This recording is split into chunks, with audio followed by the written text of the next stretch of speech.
এবং ইসলামে কিন্তু ফরজ নামাজটা মসজিদে পড়ার পরে অন্য যে কোনো নামাজ বাড়িতে পড়তে উৎসাহিত করছে। আমার তো মাঝে মধ্যে মনে হয় যে বাড়িতে নামাজ পড়েই বইটা একটু হাতে নেওয়া উচিত। বইটা একটু হাতে নিলাম, নিয়ে একটু যদি পড়ি, ব্রেইনে আলফা ওয়েভ তৈরি হয়েছে। আচ্ছা, অনেকের মাথায় প্রশ্ন আসে যে ভাই নামাজ পড়লাম, ব্রেইনে আলফা ওয়েভ তৈরি হলো, কতক্ষণ থাকবে? এটা বোঝার একটা এক্সাম্পল দেই। ফ্যান একটা চলতেছে, যদি বন্ধ করি সাথে সাথে কি অফ হবে? কিছুক্ষণ ঘুরবে না? অ্যাবসলিউটলি এই ঘটনাটা ব্রেইনে ঘটে। যখন আলফা ওয়েভ, নামাজ পড়লাম, নামাজের পরে যদি 20টা মিনিট পড়ি, 20টা মিনিট, 20 মিনিটে দেখবো অন্য সময় 1.5-2 ঘন্টার পড়া হয়ে গেছে। তাইলে আর্লি মর্নিং 4-5 ঘন্টা। আর প্রত্যেকবার নামাজ পড়ছি, নামাজ পড়ার পরে যদি 20 থেকে 25 মিনিট করে পড়ি, ইনশাআল্লাহ ব্রেইনে দেখবো 20 মিনিটে 2-2.5 ঘন্টার পড়া হয়ে যাবে। তার মানে বাকি টাইম অন্য যে কোনো কাজই করি না কেন, ইনশাআল্লাহ আমার পড়া একাডেমিক, তারপরে অ্যাডমিশন যেই লেভেলে আমি পড়তে চাই, ইনশাআল্লাহ অসাধারণ প্রিপারেশন হয়ে যাবে। এখন হাফেজ যারা হয় তারা পরে আল্লাহর কালাম পড়ে, ঠিক না? এবং কোরআনের গঠন শৈলী কেউ যদি অ্যানালাইসিস করে অবাক হয়ে যাবে, এত সুন্দর মিল। আমি তো আরবি পড়ি, বুঝার চেষ্টা করি।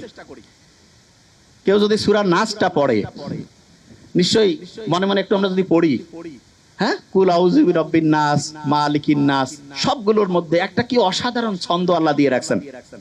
এবং এই ছন্দটা এমন যেটা ব্রেইনটাকে, তরঙ্গগুলোকে হচ্ছে কুল ডাউন করে আলফা ওয়েভে আনতে হেল্প করে। তার মানে নামাজের টাইম নাই, মন চাচ্ছে যে আমি একটু পড়া আমার আলফা ওয়েভে পড়বো, কোরআনটা বের করে সূরা ফাতিহাটা একটু পড়ি, আর কিছু করা লাগবে না। তারপরে হচ্ছে 20 মিনিট পড়বো, ব্রেইন আলফা ওয়েভে ইনশাআল্লাহ 20 মিনিট অটোমেটিক কাজ করবে। অনেকে মনে করে কোরআন পড়তেছি টাইম লস হবে, মূর্খ। ব্রেইনে আলফা ওয়েভ থাকলে যাই করবো 20 মিনিটে তো 1.5-2 ঘন্টা। কেউ পারবে আমার সাথে? কেউ পারবে? প্রশ্নই আসে না।